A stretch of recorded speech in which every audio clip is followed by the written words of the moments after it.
Bonjour à tous et à tous, aujourd'hui nouvel épisode, ça fait longtemps, on fait un petit récap de la saison, c'est parti. Actualité principale de cette saison 2023, c'est le 3e titre de champion du monde de Max Verstappen. Il a tout simplement écrasé la concurrence durant toutes les courses depuis le début de l'année.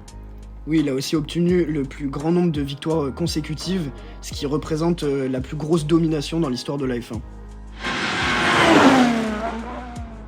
La grande nouveauté de cet été aussi, c'est la domination de McLaren sur le midfield. C'est impressionnant parce qu'en début de saison, ils n'arrivaient pas à aller en Q2 et rester bloqués en Q1, c'était vraiment au fond de la grille.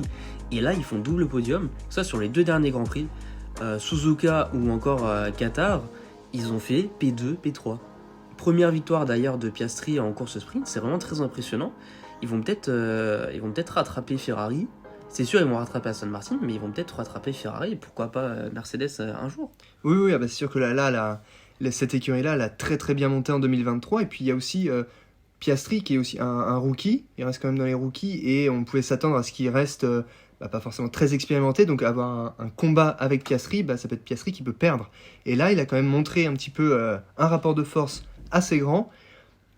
Pas dire non plus qu'il est équivalent à Norris, mais il reste quand même un très très bon pilote avec des très bons résultats, ce qui est déjà très impressionnant pour un rookie. Quand on regarde par rapport à Sargent, etc., on voit que, alors oui, la voiture est différente, mais il y a quand même aussi le pilotage, et le pilotage, Piastri, il a quand même fait une très très belle saison aujourd'hui. McLaren sont d'ailleurs en compétition avec Aston Martin et Ferrari pour la 3e place, et c'est même possible qu'ils atteignent Mercedes en fin de saison. Mais c'est assez étonnant parce que c'est vrai qu'en début de saison, on s'attendait plus à ce qu'ils soient en compétition avec Alpine, comme la saison dernière, qui Alpine d'ailleurs se retrouve donc avec 90 points contre 219 pour McLaren, et qui se retrouve pas vraiment dans un groupe, elle est un peu écartée à l'écart. Ouais, elle est toute seule. Oui, parce que en fait, on voit qu'il y a vraiment Williams, Alfa Romeo, Haas et AlphaTauri qui sont vraiment derrière.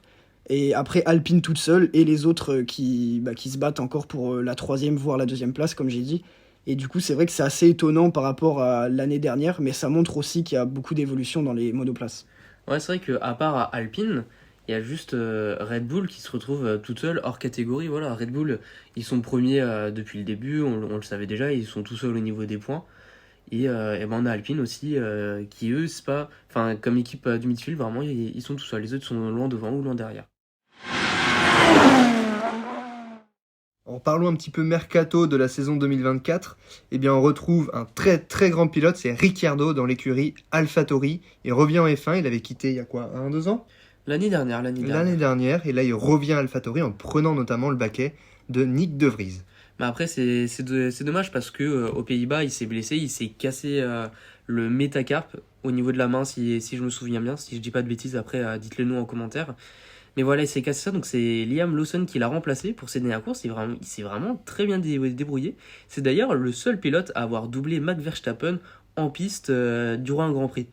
Sinon, ça a été fait au premier tour, je pense notamment à Russell à un Grand Prix, mais sinon, en course, voilà, c'est Liam Lawson, ça reste le seul à avoir dépassé Max Verstappen, ce qui est très impressionnant pour un début. Concernant les pilotes qui sont, on va dire, en danger par rapport à la saison prochaine, déjà c'est Sargent qui est vraiment pas du tout à la hauteur de son coéquipier Albon, qui lui a fait quand même quelques courses qui étaient bien, il a quand même marqué 23 points, donc c'est vrai que Sargent il est quand même vraiment en difficulté. Et après on a aussi Stroll chez Aston Martin, qui lui est aussi beaucoup en difficulté par rapport à Alonso. En même temps c'est normal, Alonso c'est quand même un très bon pilote qui est plusieurs fois champion du monde, mais il n'arrive pas du tout à rivaliser avec lui.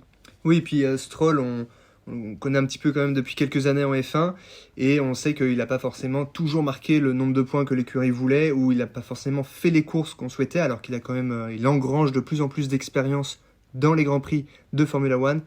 C'est pour ça qu'on attend quand même l'écurie peut attendre plus de lui, et aujourd'hui on voit aussi avec le Grand Prix du Qatar où il y a eu un petit conflit, on va dire, que il y a une réelle question autour du baquet de Stroll pour la saison 2024. Ouais, c'est sûr que Stroll, il est pas au niveau, et puis surtout, son coéquipier, Fernando Alonso, il est allé à toutes les Q3 cette saison, alors que Stroll, il peine à sortir de la Q1, c'est quand même impressionnant. Aujourd'hui, si Aston Martin est si bas dans le classement, enfin ils sont quatrième, je crois, troisième, c'est quand même à cause de Stroll.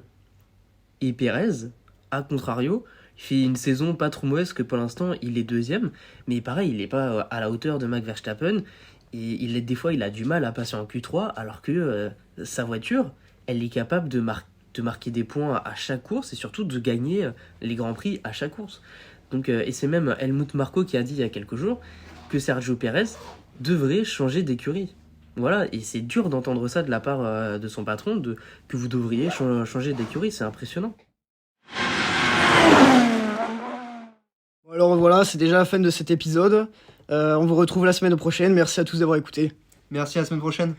Et cette fois, petite mention spéciale à notre manager Rémi qui nous suit partout pour ses podcasts. Un grand merci à lui et à la semaine prochaine. Merci Rémi.